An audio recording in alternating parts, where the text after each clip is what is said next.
Hey guys, Janine here, and today we are going to talk about sleep and specifically how sleep impacts fat loss. Sleep actually impacts many different areas of your health, but for the purpose of this video, let's talk about sleep as it pertains to fat loss. Need approximately 7 good hours of sleep each night to keep those hormones at good fat burning levels. If you do not get a good night's sleep, several things can happen. If you do not have a good night's sleep, your body becomes less responsive to insulin signals. So that means less sensitive to insulin, more insulin in the bloodstream, more insulin equals fat storage. A bad night's sleep can also directly impact your hunger hormones. This is leptin and ghrelin.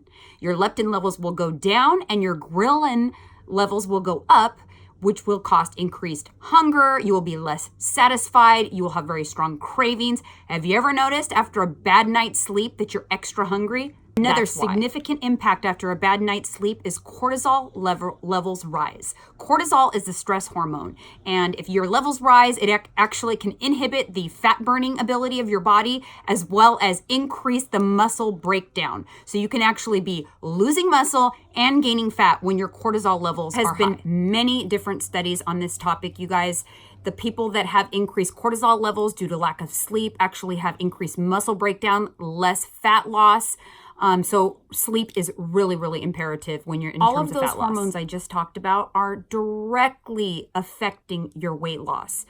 A good night's sleep is very important to your progress, so much so that you are better off having a good night's sleep than waking up an hour early to get that exercise in.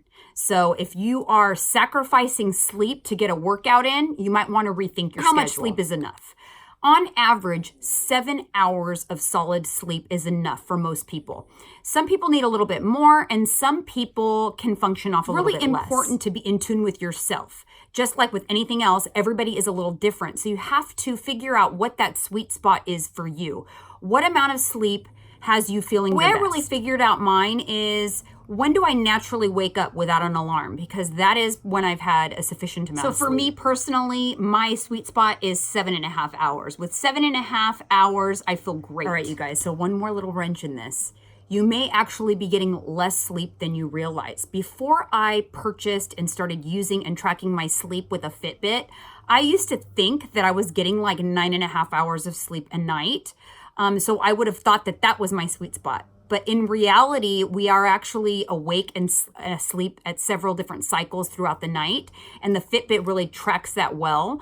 So even if it's a 9-hour period, in that 9-hour period, I may have only slept 7.5 hours because there's 1.5 hours of awake time throughout the night. All the times you move, toss, turn, get up to go to the bathroom, things like that. So don't overestimate the sleep that you think you're getting. Some things you can do to make sure that you're getting a good night's sleep.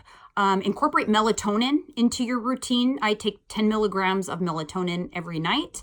Also, stop eating 2 hours prior to sleep time and keep your room nice and dark. Any kind of lighting in your room will generate serotonin production in your brain, which will prevent you from really getting into that nice deep sleep.